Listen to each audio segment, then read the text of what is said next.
Hi everybody, I'm Courtney. I'm going to be explaining the difference between visceral pain versus MSK pain today. And I'm Casey, and I'll be explaining the Ottawa knee, ankle, and foot rules, as well as the Pittsburgh knee rules. All right, Casey. So my muddy point is going to be differentiating between visceral pain and MSK pain, especially when GI conditions present as back or shoulder pain. I chose this just because it seems like one of those areas where it's really easy to assume something is MSK whenever it really isn't. In the clinic, back pain is one of the most common complaints that patients typically have. But back pain is not always coming from the spine or the MSK system. So some of it actually can be referring from your visceral structures, which makes this really important to recognize early just so we don't miss anything serious. What makes this concept confusing is that visceral pain does not always present in a classic abdominal pattern. Instead, it can show up as MSK-like symptoms.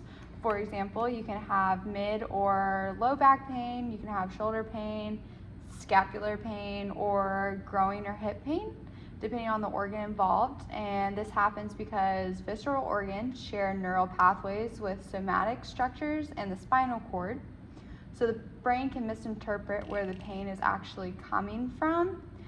For example, upper GI structures like the stomach and pancreas can refer pain to the mid-thoracic spine. Diaphragmatic irritation can also refer pain to the shoulder region. And also your lower GI structures like the colon or appendix can refer pain to the lower back, your pelvis, or groin. And so as you can see, we have overlap with very common MSK complaint areas. But what makes visceral pain different is that even as though it does overlap with MSK pain locations, visceral pain usually behaves differently once you start digging into the history. So I have a case right here. We're going to look at it in a second, but a few key differences of visceral pain is going to often be feeling like, the difference is going to be it feels often like deep, dull, or gnawing rather than a sharp and localized. It's poorly localized, meaning patients can't point to one exact spot. It does often not follow a mechanical pattern. It may not improve with movement, stretching, or like position changes. But the biggest clue is that visceral pain usually comes with associated symptoms like your red flags. So it's going to be nausea, vomiting, changes in bowel or bladder, pain related to eating, night pain, fever, or unexplained weight loss. These symptoms are going to be things that we don't typically see with MSK dysfunction. So I'm going to let you read this case and tell me what you feel like is some red flags that we have talked about regarding visceral. Okay, so a 45-year-old patient comes into physical therapy with the chief complaint of mid-thoracic back pain. Pain is a burning deep ache between the shoulder blades, and no mechanism of injury is reported. So I guess immediately, no mechanism of injury is definitely a red flag to me. And as well as the deep ache between the shoulder blades, because you said that was a referral pattern. And so I feel like those, yes. The burning could be a maybe, just because I feel like that could also be neuro. So I'll just go with those ones. Okay. Yeah, so at first it sounds like it could be a postural strain or even like a myofascial issue in the upper back. However, let's just say, for example, this patient reports that pain tends to worsen shortly after eating. The pain sometimes is relieved by antacids. He occasionally experiences nausea. The pain is more noticeable at night or several hours after meals. What does that make you feel as if it's kind of pointing more towards? Considering it's worse with eating and better with antacids, I'm thinking something GI, so it could be stomach, gallbladder, small intestine, something like that. Yeah, because if it was, right, it's pointing to visceral. So, because if it was MSK, pain would be able to be palpated. It would improve like with manual therapy or exercises. But in this case, like movement is not going to change the symptoms. Palpation is not going to reproduce the pain. And the biggest trigger is eating and digestion, and that lines up with visceral, and it's mismatched with an MSK dysfunction. Given the location of the pain and the relationship to the food, one possible visceral source could be a gastric or duodenal ulcer. So these conditions can refer pain to the mid-back, especially in like the thoracic region, and are often influenced by meal timing and stomach acid activities. And this is just like important for us as physical therapists because we are often the first point of contact for these patients with back or shoulder pain. So it's very important that we do catch it early. So if we don't, then we could treat the wrong condition. We could delay appropriate medical referral, potentially allow a serious condition to progress.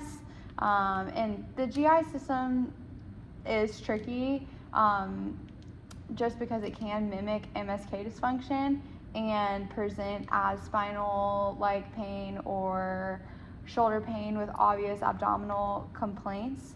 But things to like remember whenever it comes to like visceral involvement is that pain is not going to behave mechanically. Pain is associated with meals or digestion, night pain that's not relieved by position changes, presence of systemic symptoms like nausea, fever, or weight loss, pain in typical referral zones like the mid-back or shoulder without a clear MSK cause or mechanism of injury. So these are just things to keep in mind whenever a patient comes in and they're describing these. It might kind of steer you in the direction of referring out. So overall, my MediPoint was just trying to help you understand how to differentiate between visceral pain versus MSK and also seeing how they can overlap so much.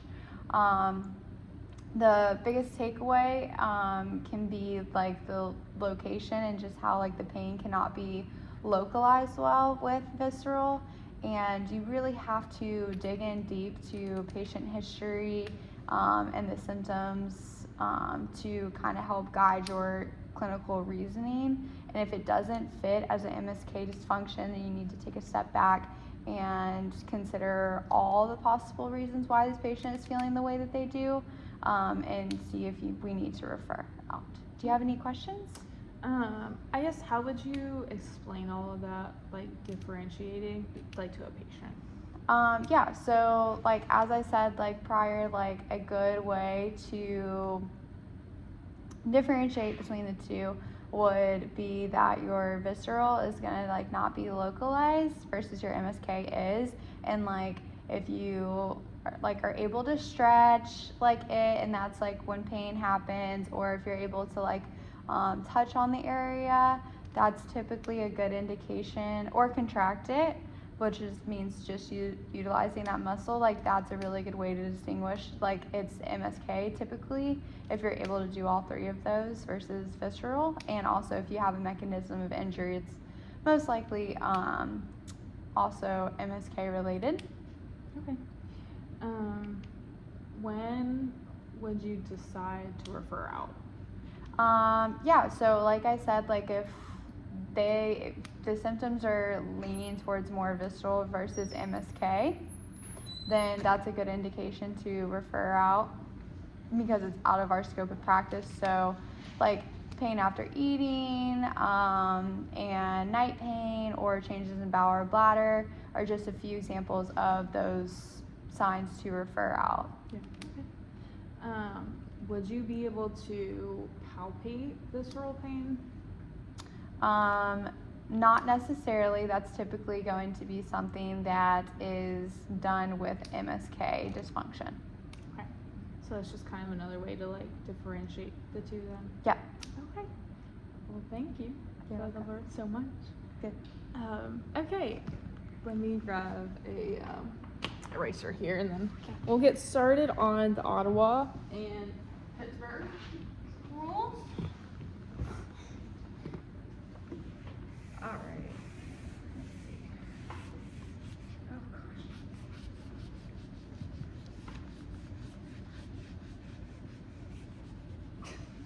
gosh. Okay.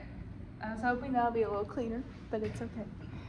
So let's go ahead. Can I have that one? Thanks. Let me raise this up a little bit. Hopefully that works. Okay. So, I feel like I had a lot of, I had a hard time, especially because there's like the Pittsburgh and the Ottawa knee, that there's two different rules, and I feel like I kept getting them confused with each other. So I just kind of wanted to like break down each one.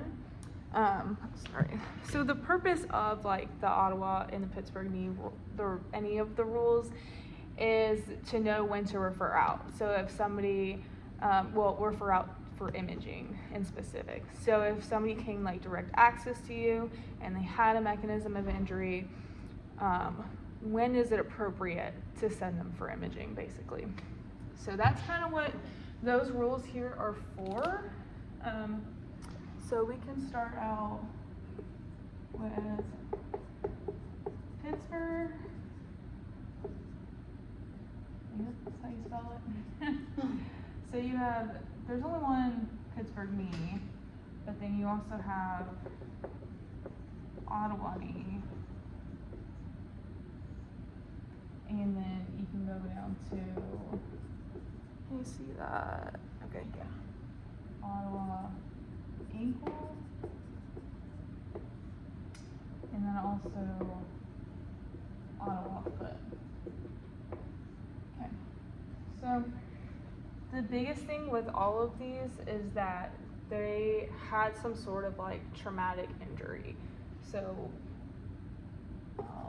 like a mechanism of injury of some sort. The other thing they all kind of have in common is the inability to bear weight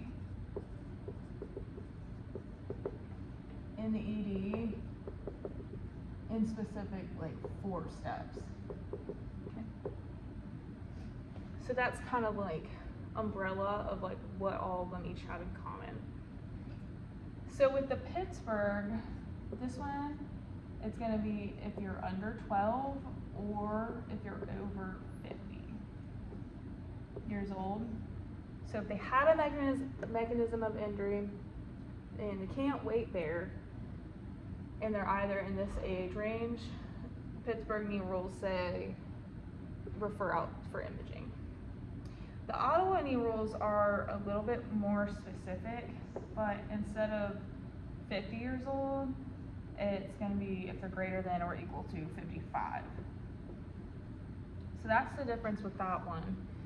And what comes to that is where they're tender to palpation. So the points are your patella, if they're tender to palpation there.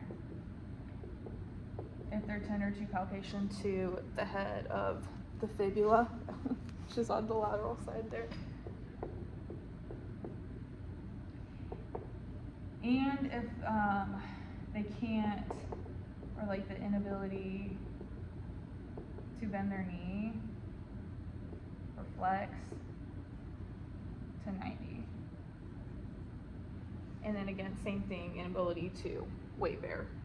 So there's 5 of them there.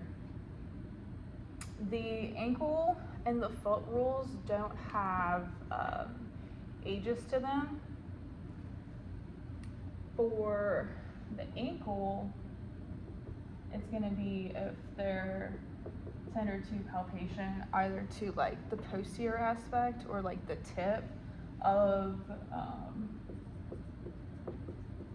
either medial or lateral malleoli.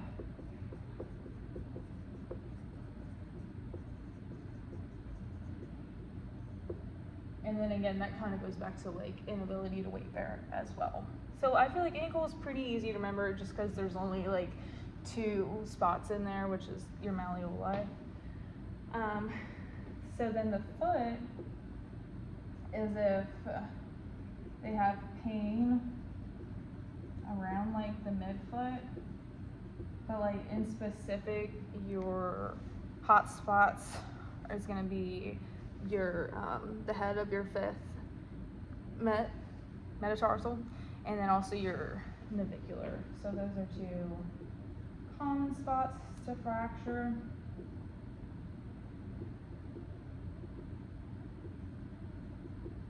And then same thing, inability to weight bear. So yeah, those are going to be your rules. And like I said, these all kind of play a really important role if somebody were to come to you, especially direct access, and you're not really sure if you should treat or refer out, basically. Yes, do you have any questions for me? Yeah, I have a couple. So one of them is like, does limping count whenever like weight bearing? So for weight bearing, that's going to be like full, well, I guess not full weight bear, but even when you're limping, you're still having some time in stance, and so that's still considering weight bearing.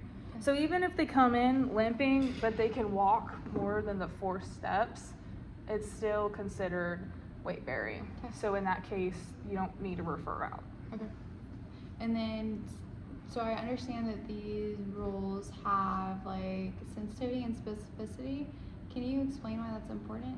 Yes, so all of these rules are going to be sensitive, meaning that they are really good at ruling out a fracture.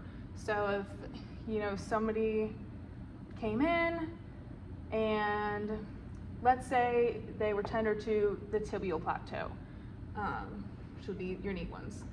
These rules say if you're tender to the patella or the fibula, you need to refer out. But if it's, yeah, I said patella. But if it's to the tibia, you're still safe to treat because it's not part of these rules. So they're not good at saying if they're over 55, tender to palpation to the patella, the fibula, or inability to walk. That's not saying yes, they for sure have a fracture. It's just good to say, okay, they don't have a fracture, so it's safe to treat them. Does that make sense? Mm-hmm. Okay. And then my last question to you is, when would you, like, if they do like check out these rules, when would you like refer? Does that make sense? Like, when would you like ignore these rules and still like order imaging? Okay, for sure, if they had like some crazy like mechanism of injury, I would refer out if they had like a gross deformity, whether the bone is out of the skin and visibly the bone is fractured, or I would say if they have any like red flags, like changes in like bowel or bladder, numbness or tingling, any of like that saddle paresthesia, anything like that, I would refer them out either way. Okay. Alrighty. Cool. Okay, good. Okay, so I guess just to like wrap everything up here, what I learned from visceral versus MSK pain is that MSK pain is really good at like being localized, so you can touch it, palpate it, you can stretch it, and you can resist it, and they'll usually oh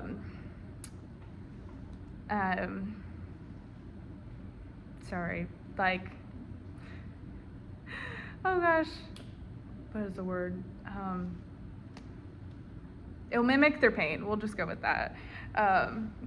Or it can be like, here's my pain, versus visceral pain is like usually pretty like vague and diffuse, and it can't really be pinpointed all that well. And then also, like, there's no mechanism of injury usually for visceral pain, and it's like usually constant all the time, versus MSK pain, it can go away upon like positional changes and things like that. Yeah.